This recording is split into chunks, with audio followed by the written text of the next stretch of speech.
Yan. So, before we start this episode, I want to give my some thoughts about this episode nga. So, Undertaker is one of the greatest guys in the wrestling business. Para sa akin, tong retirement na to ni Undertaker is very crucial. Pero since matanda na rin si Taker, wala tayong magagawa. Kundi, we're going to respect his decisions and we're going to deal with it. So, yan. Thank you, Undertaker, for the 30 years. And let's proceed to the main portion of this podcast episode.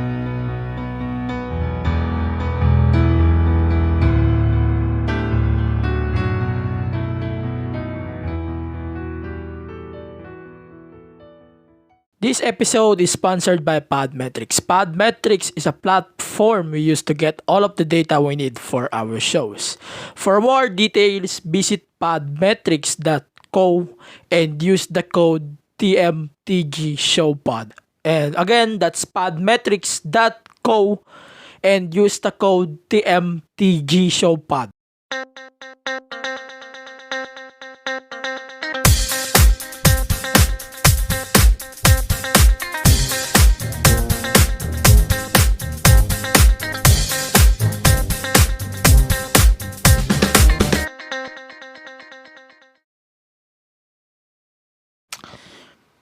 So, welcome to the Philippines' first and only unfiltered Tagalog wrestling podcast. And this is the MTG Show Podcast. So, obviously, we're going to talk about a lot here for this episode. So, if gusto nyo maging updated dito sa mga episodes natin since malapit na rin tayo matapos sa taon na to. Sana nga matapos na. So, follow the podcast on Spotify, Apple Podcast, Google Podcast, sa Anchor. And of course, the MTG Show Podcast app on the Google Play Store. Also, our social media platforms, Facebook, Twitter, Instagram. Our Facebook group is now there. Activated na. Our Discord chat still there. And kung ano-ano pa yung mga pinagagawa natin for this for this thing. So let's start. Let's proceed with the straight to the point talks. So before we start, of course, ayan, Shopee and Lazada links still available. Ayan, nandiyan na po yung ating links. tinyurl.com/TMTGSPX Shopee or Lazada. Check it out. Kung ano yung mas preference nyo, mas preferred nyo na app, wala akong pake. Basta nandyan na yun, nandyan yung links. And then Mr. Speedy is a platform na pwede mag-deliver sa'yo ng stuff. If you want to use Mr. Speedy, please use my code Mr. Speedy XTMTGSP. And yung paggamit nyo ng mga codes and links na yan is makakatulong yan sa podcast. It can help the podcasts na medyo lumakas pa kahit pa paano. And tungo na tayo sa mga episode natin ngayon linggo. Kasi since it's very big episode, since ito na yung isa sa mga go home show natin bago tayo mag-umpisa sa ating year-end Bash Awards starting December. But for now, let's proceed with Survivor Series since medyo very interesting yung ating Survivor Series ngayon taon. And the first time ever na medyo interesting tong event for me. So let's start with the kick-off show. Medyo interesting yung kick-off show featuring the wait lang, nag-iisip ako. Yung sa tag yung interbrand battle royale, wala namang sense yun para sa akin. Pero andun pa din siya, wala tayong magagawa. So, The Miz wins the battle royale, and wala akong nakikitang reason or kung ano yung papalanunan ng winner. So, that's para sa akin, zero sense. So, let's proceed with the men's elimination match. Men's Survivor Series elimination match. That's Team Raw versus Team SmackDown. Team Raw,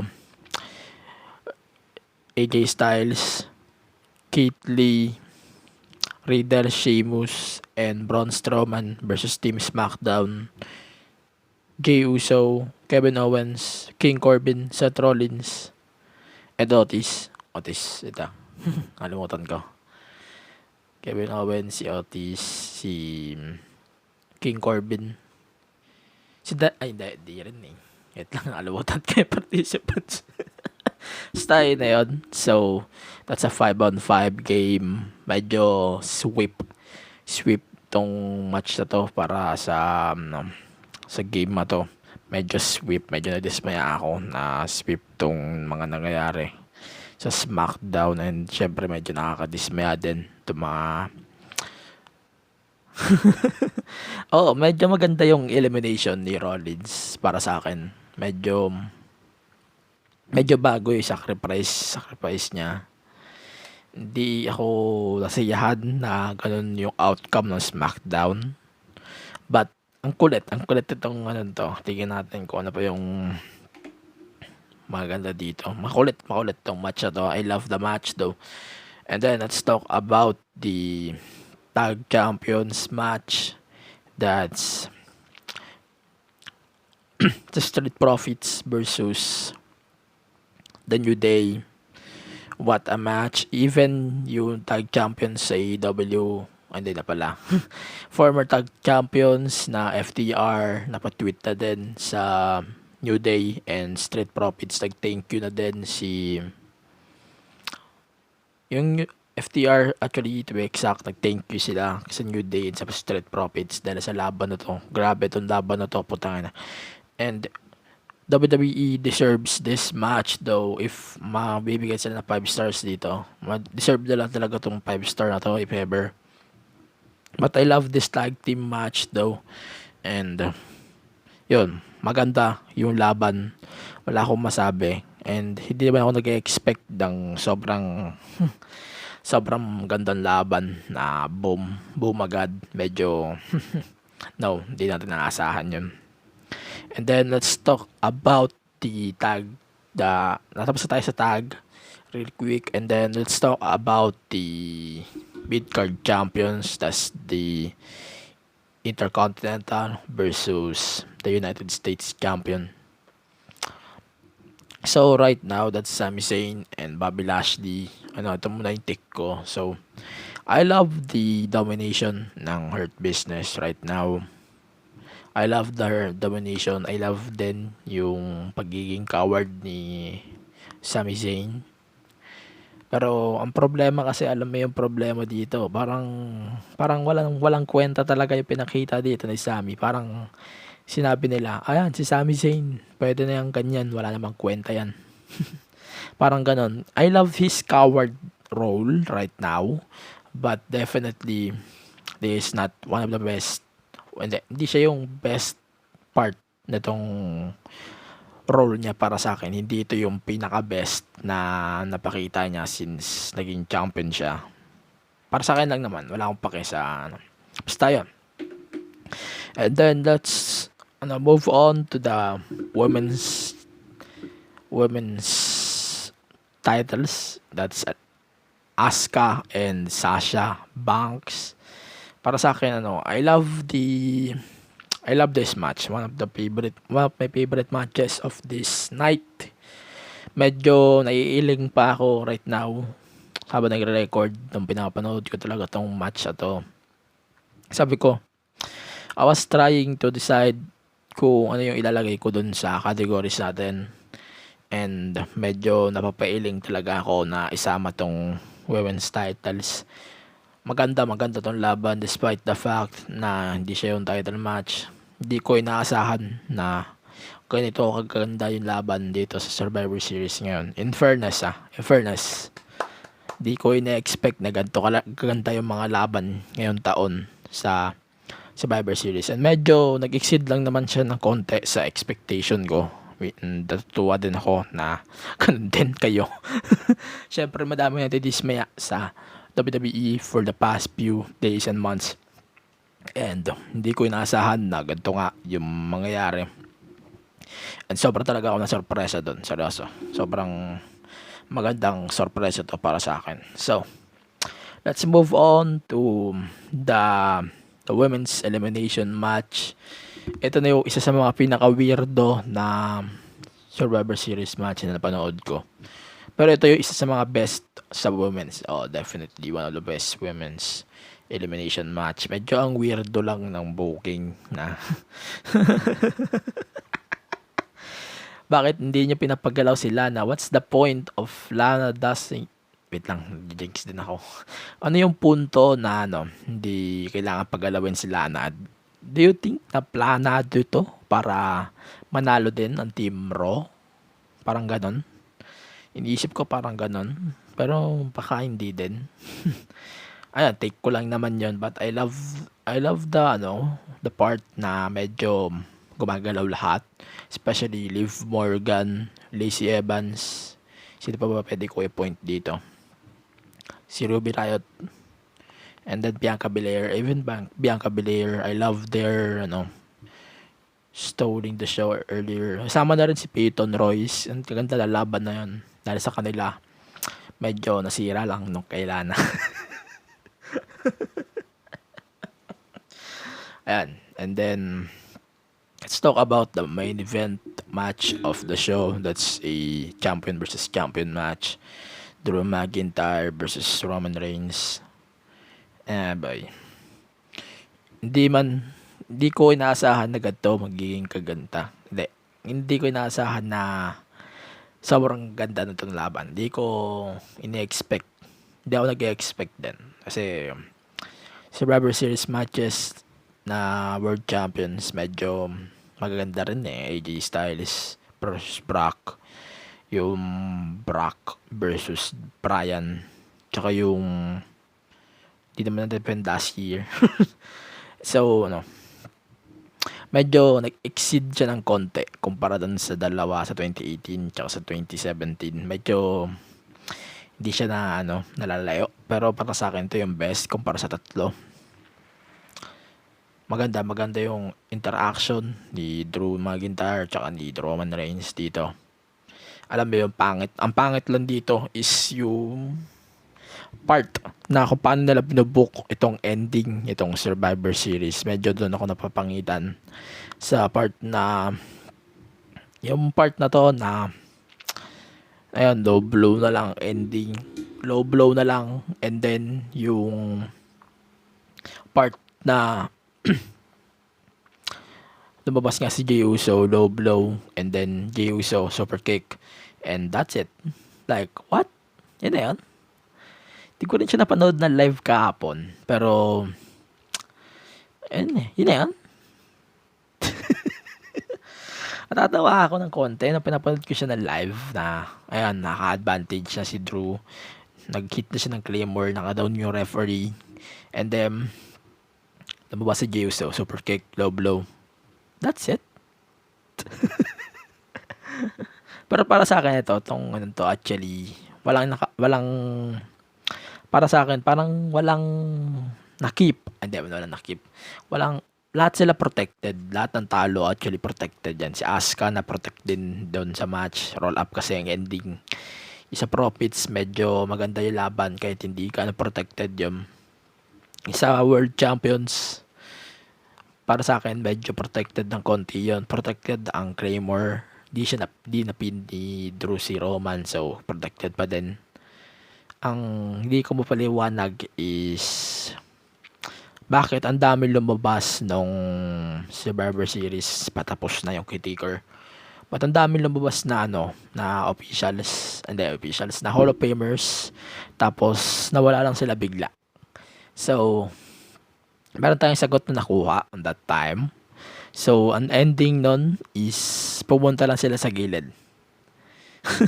Hindi natin kita sa camera. So, that's the answer. Baka mamaya may maghanap na naman. Saan yung mga mga Hall of Famer na lumabas, tsaka si Kane na naka-gear. Yun ang hinahanap-hanap ng tao. I don't know what the fuck they did on that episode.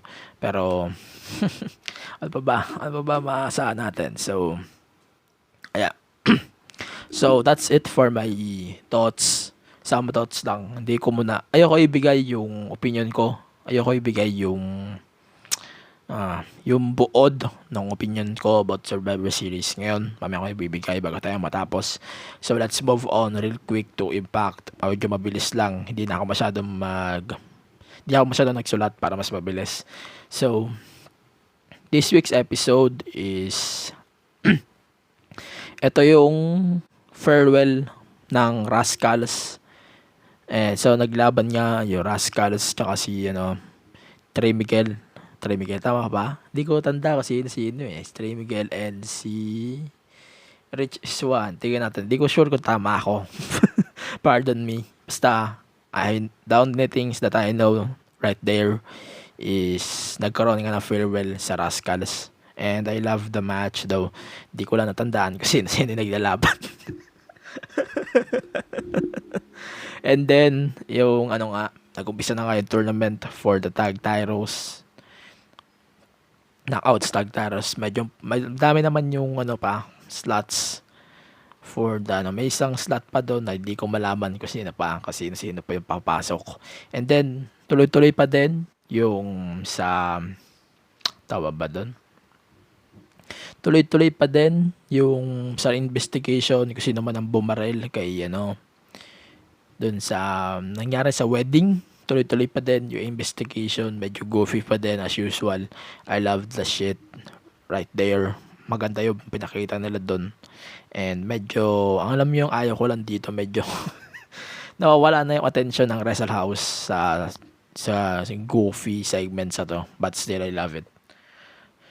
And then, let's move on to NXT. Real quick, NXT, mabilis na lang kasi ayoko masyadong magmahaba ngayon. So, NXT this week was the announcement for War Games. Ito yun, meron ng matches for War Games. That's the Undisputed Era versus the Kings of NXT on December 6, 7 in the Manila, Philippines. Medyo expected ko na siya actually. But feeling ko din na baka ito yung second win ng Undisputed Era. But let's see pa din kung totoo. Baka mamaya minsan na lang ako mag-predict hindi pa totoo. Feeling ko talaga kailangan ng revenge dito ng UE, my opinion. And maganda yun pagka nanalo din ng UE dito. Sigurado yun. That's insane. And then the other match is Team Shotzi Blackheart versus Team Candice LeRae in a War Games match din. Di pa natin alam kung sino yung participants. Di pa natin nakikilala kung sino sila. And then Finn Balor is back. Alright, Finn Balor is back. And I don't have any problems for that. But and then ano pa ba? Yung sa naisip ko, wala na ata ako naisip. So Io Shirai, I want to point out Io Shirai muna. Since wala na si Rhea Ripley sa equation, sino pa ang pwede maka-challenge sa kanya kay Io Shirai for the title? Because I don't get it talaga. Wala na akong ideya kung sino pwede lumaban kay Rhea Ripley for the title. And medyo napapaisip din ako kung bakit dala ginagawa to right now. So feeling ko lang si Shotzi yata or si Candice talaga isa sa mga makakatalo kay Io Shirai for the title. Pero di pa nila yun isiset ngayon. So yun. Then let's move on to AEW Dynamite real quick. AEW para sa akin medyo hindi ito yung best na AEW episode so far. Na medyo, ito yung medyo run ko lang muna yung bagong set design ng AEW tsaka yung graphics. Medyo hindi ko trip yung graphics. Mas trip ko yung graphics last year, but I can deal with this kaysa sa WWE na nakakasawa din. Yung graphics itong AEW ngayon, medyo parang ang simple niya kumpara But no comment pa din. No comment pa din ako. Sa matches naman, mga nangyari. Grabe. Grabe yung sa kay Pac. Yung return ni Pac last week versus The Bunny. I think, di ko tanda ko sino. Tapos, yun nga, lumabas nga si Eddie Kingston. And parang tinitis out talaga nila na maglalaban tong dalawa by December or the Revolution pay-per-view event. And then, ano ba ba? Yung sa women's title between Serena Deeb and Thunder Rosa, what a match guys, what a match. Maganda yung laban na to. Pero ang naging problema ko lang talaga doon is commercial din. Same doon sa NXT women's title. Isa talaga sa mga naging problema ko is the commercial breaks. Medyo napakahaba. Speaking of commercial breaks, I love Rhea Ripley versus Io Shirai for the title. Grabe yun, doon. Grabe yun. Grabe yung match na yun. They stole the show right there. And hindi ko na alam kung may hihigitan pa yon ng ibang matches na pwede na lang iset for War Games. And medyo nadidismaya din ako na maikli lang yung segments itong NXT na to. Pero I love it. I love it. Same sa AEW. I love the AEW, the NWA Women's Title match. I love it. But naruruwen din siya ng commercials. But still, wala tayong magagawa. That's business.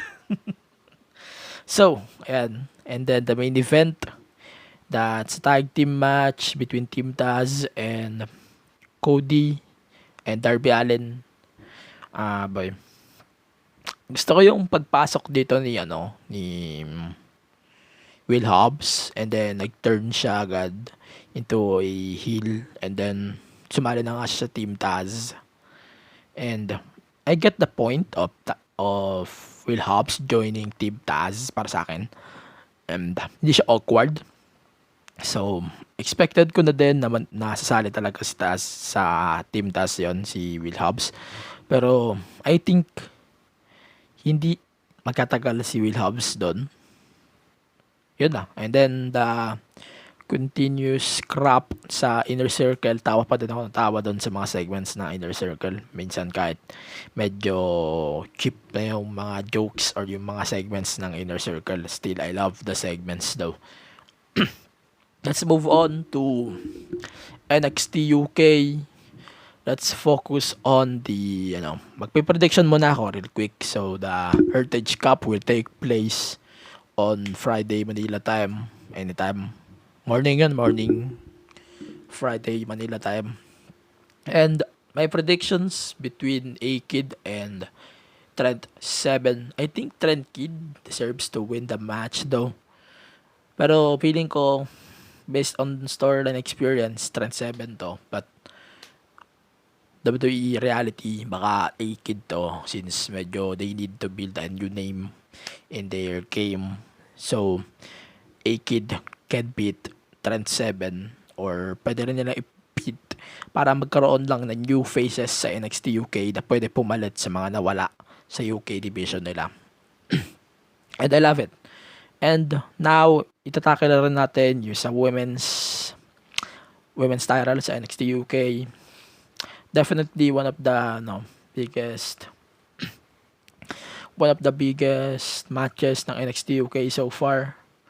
That's a Falls Count Anywhere match between Kaylee Ray and Piper Niven. I think hindi pa to yung ending yung feud. Kasi andyan pa si Ginny, and iniisip ko din baka si Ginny rin ang tumalo kay Kaylee Ray for the title. And medyo yung pagpasok nga ni Ginny sa eksena sa NXT UK title match, medyo confusing pa siya sa akin. But still, medyo napapaisip-isip pa din talaga ako sa naging outcome itong match na to. But still, I love it. For my SmackDown review, wala na akong review masyado. I don't need to explain everything. Na-explain ko na lahat sa isang post sa page. I don't want to explain it more dito sa episode since medyo nadismaya talaga ako sa last minute ng SmackDown na to. Kahit ngayon, nadidismaya pa din ako. Kung gusto nyo malaman kung ano naging review ko for SmackDown, check my post. I'm going to link it here sa description ng episode na to. Tingin na lang ko yung episode thoughts ko for SmackDown. But next episode siguro, pag meron ng episode ulit, titigan ko kung ano yung thoughts ko for SmackDown. Or gagawin ko munang running gag itong walang nood SmackDown since medyo dismaya pa din ako sa SmackDown. Then, try pa din natin. And then, next naman natin, final thoughts about Survivor Series. Wait lang. Bibigay ko na rin final thoughts ko.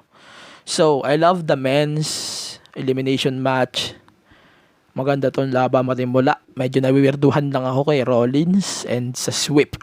So, that's 3 out of 5. And then, the tag team titles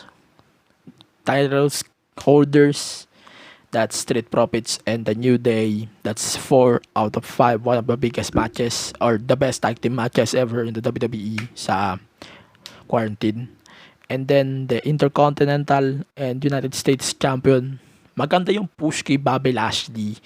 Nadismaya ako ng konti kay Sami Zayn. So I decided hindi ko na siya kailangan i-rating. Parehas naman silang dito. Good. But nakakadismaya lang na ganito yung role ni Sami dito. And then next naman natin is the women's titles, Sasha Banks and Asuka. That's 3 to 5. Maganda yung match. Unexpected victory by Sasha. Actually, expected ko na nga. But the finish, hindi ko siya in-expect na ganun lang kahaba. Ganun kabangis. The way they end the match, grabe, maganda yung match na yun. And then the women's elimination match, grabe. One of the weirdest match. But thank you, Lana. Thank you. Still props to Lana, pucha. Di ako maka-get over kay Lana. So, fuck that. That's 3 out of 5. And then the world champions, that's Roman Reigns and Drew McIntyre. The match though, I love the match, but I hate the ending na paglabas niya ni Jey Uso. Super kick, cliche. Choke. 4 to 5. Undertaker's farewell, I don't need to rate it, but I love the segment though, kahit napakaikli. Sobrang haba ng entrance Sobrang haba ng entrance si Taker. That's 4. Overall, 4, I think 3 lang. 3 or 4 out of 5 yung ratings ko for this year's Survivor Series. So, the Survivor Series is over. So, we are going to talk about the year-end Bash Awards. Direct to the point. So, ngayon, i-explain ko muna how this year-end Bash Awards works for this. So, mag-uumpisa tayo ng votings on November 27. Hindi ko pa alam kung anong oras. Basta November 27. Andun na yung lahat ng plano. And then, tatagal yung votings 2 weeks. 2 weeks yung tatagal. And then, the winners will be revealed on a certain date. Di ko pa alam kung kailan, di ko pa sure. Pero definitely, final na to. May mention ko na lahat nung details about this awards. So, let's start. So, the People's Choice Award is, ito yung pagbobotohan lang sa poll natin. So, ito yun, People's Choice, that's Stable of the Year, so that's Hurt Business, Retribution, Undisputed Era, The Kings of NXT, Imperium, Inner Circle, Dark Order, The Elite, Team Taz, LIJ, Bullet Club, The Empire. Yun lang. Yun ang pinili ko. Binase ko tong ranking sa Stable of the Year binase ko ito doon sa format na kung sino yung nag-stand out for this year. Para sa akin, nag-stand out naman lahat as far as I'm concerned. Medyo nadismaya lang ako sa isang stable dito. I don't want to mention it. Basta, yun. Kung sino yung mga nag-stand out para sa akin. And then, the weekly show of the year, that's Raw, NXT, SmackDown, NXT UK, Impact, and the Dynamite. Same as the worst weekly show of the year. Andyan na rin. And then, the company of the year, WWE, AEW, Impact, New Japan, and the Ring of Honor. At yun namang cinematic matches of the year. Binase ko siya from WrestleMania until Survivor Series. So, ito yun. So, Undertaker versus AJ Styles, The Fiend versus Cena, Ciampa versus Gargano, the final beat, the Money in the Bank ladder match, the Inner Circle versus the Elite. Ito yung Stadium Stampede, the Adam Cole versus Velveteen Dream, the Wyatt Swamp match, the Dexter Lumis versus Cameron Grimes on Halloween Havoc, and the Full Gear Deletion match between Guevara and Matt Hardy. So, match of the year, i-up ko na lang. Dami na to, hindi ko na kailangan na mention. And then, pay-per-view of the year, all of the pay-per-views from WrestleMania up to Survivor Series, same as, ano pa ba, NXT Special of the Year, lahat from NXT to Tampa hanggang sa Halloween Havoc. And then match of the year, madami yun, i-up ko na lang, dami kasi. And then the rivalry of the year, dami na to, tignan nyo na lang. And then meron din akong wrestler of the year dito, ang dami, tsaka women's of the year, underrated wrestler, overrated, tsaka tag team of the year. Basta yun na yun, ang dami na to. Possible lineups, ang dami. Basta tingnan nyo na lang yung page for more details dito sa awards night na to. So, ang dami pa nating abangan or dami pa nating tackle for the next few days. So, my final episode is on December 21st. Siguro hindi na siya podcast episode. Baka i-add ko na lang. Written format ko na lang para mas madali. So, after nun, 3 weeks break nga. 3-week break tayo. Pabalik tayo ng after ng New Year. Baka nga Royal Rumble na yun. And then, yun. Konti na lang naman. So, follow the podcast on Facebook, Twitter, IG, our Facebook group, and then yung Instagram. And then, listen to the podcast on Spotify, Apple Podcast, Google Podcast, sa Anchor, and then sa lahat ng podcast platforms, may app, the MTU siya podcast app. And then, yun, Discord chat, andyan na rin lahat na links natin for the Shopee and Lazada. Ayun, so that's it. See you on the next episode. Minamalat na ako, pasensya na kayo. Yun, see you on the next episode. Stay safe, stay reso. Yeah. This is PPD, the Philippine Podcast Directory, the one-stop list of podcasters in the Philippines. The PPD has brought a lot of podcasters and podcast titles together in one place. Our goals include bringing startup podcasts to a wider audience, forming a community of podcasters to raise the standards of Pinoy podcasting, and giving listeners a one-stop hub where they can find titles they might be interested in. The PPD also has its own podcast, The PPD Show, highlighting specific podcasters and podcasts in each episode to give listeners a glimpse of the people behind the mic. The PPD Show is on Spotify, Apple Podcasts, Anchor, and wherever you listen to podcasts. The Philippine Podcast Directory can be found on Facebook and Instagram. If you have a podcast and would like to be included in the list, please send us a message and we would love to add you to our list and welcome you to our community.